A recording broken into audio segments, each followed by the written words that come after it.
say I'm going to start. I guess if you're going to do a project like this, Tony McNamara script, Jay Roach directing, you couldn't really ask for more. Is this a pretty hard one to say no to? It's a no-brainer. Yeah. A complete no-brainer. I can't fathom saying no, the words no. I don't fancy it.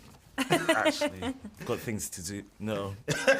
So was it pretty exciting then? Like going into this, knowing who you were going to be surrounded with, knowing that Benedict and Olivia are in there, and it feels like a dream job, doesn't it?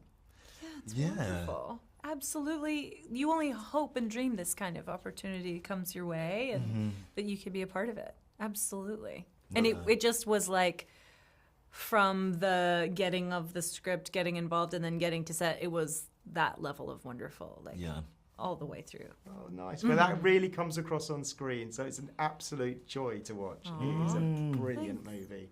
Well, Ncuti, let's start with you. Just tell us a bit about who you play and how you fit into this world of the Roses. I play a young man called Jeffrey, who is at Ivy's first waiter that she hires at We've Got Crabs. And then it Just explain that for us, just in case. Yes. Because it sounds like it's just an aside. We've got crabs. We've got crabs. Ivy Rose starts a wonderful restaurant that's seafood orientated called We've Got Crabs. Brilliant. And you are the first. You're the first employee. I'm the first employee there. And he becomes Ivy's friend as well, as sort of like confidant, bit of a shoulder to lean on. They form, Jeff, Jane, and Ivy form like a little family, as you do when you work in a kitchen, when you work in a restaurant. He's very money orientated. Very business driven. He likes his men. And he likes getting dollar bill tips in his jockstrap. Yeah. Which really works out for him. Which works out well for him. So that's our Jeff. And Sunita, tell us about Jane then. Jane is, in the world of We've Got Crabs. I think she found her way in. She's a bit of like a free spirit, little like wild child of the Bay Area that wandered into the restaurant and I think glommed onto these strong personalities and is like, I think I have a place here. I think of her as like a bit lost and then found at We've Got Crabs and is like really responding to everyone's individuality and is like coming into her own sort of there as well and like staying free, finding herself in the cold storage with the cutie. And just kind of like, I'm just going to do what I want here. That's what people do here.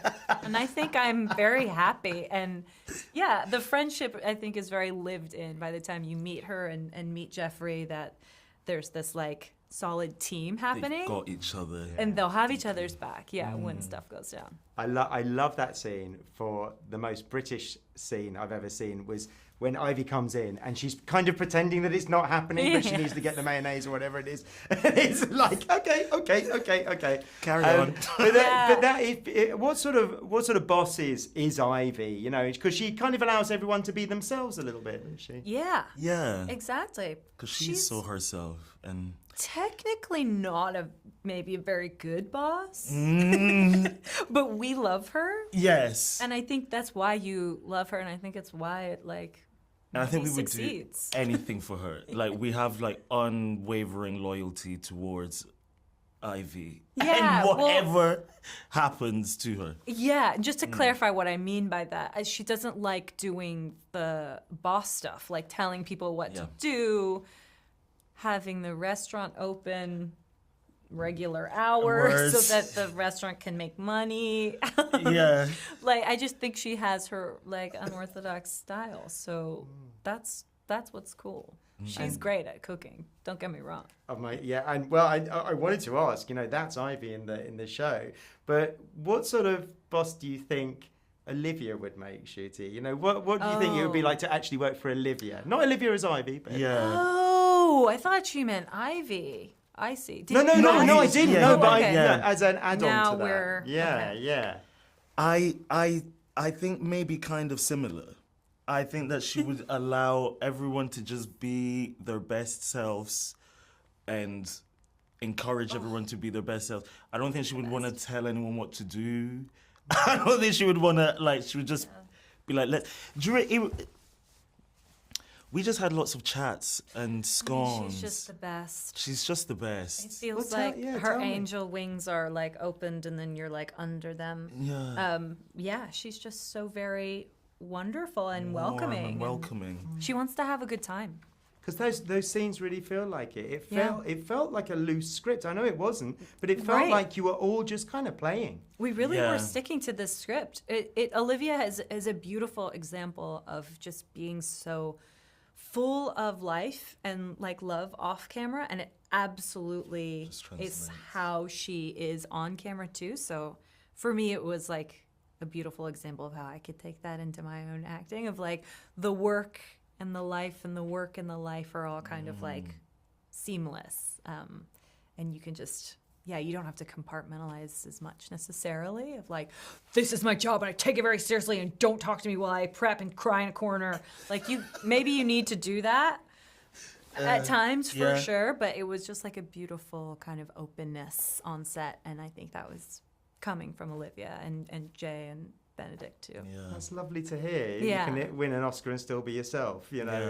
is kind of nice, I isn't mean, it? to see it, just In how the natural flesh, she is, like first hand was just like, okay, so You you're are a just, like, lighthouse. You are the lighthouse. really good, of and actors. you can just do it, anything. Oh, okay, and at any moment, okay.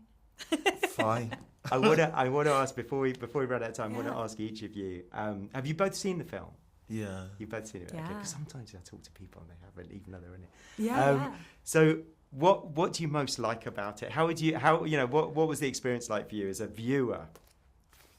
For just as a Brit, like the dark humor, the nastiness I found Yeah. just so hilarious. I think that scene when they are in therapy and they are going in at each other and then they find a joke at the end and the therapist is like traumatized as to how they've just spoken to each other, and this like dichotomy, is that the right word? Between American and like British sensibilities in that room was so enjoyable to watch. Did that work Yeah. for you on the other side of the fence, Anita? You know, the play on British and American. I think it did. I love hearing you talk about it because I think you're right. It plays on both levels where it's so steeped into your British culture, but at the same, I can also experience it like within like American culture that, we don't punish each other in the same way. I guess we do it differently, but it's still like so funny and awkward, and like I think it would be like awkward for us, which is, you know, what the therapist is experiencing in that scene. But it's delicious. It's like delicious to watch Yeah. them perform, and I think it probably resonates on both levels. You know, just to watch and then to like feel very British while watching it. Yeah.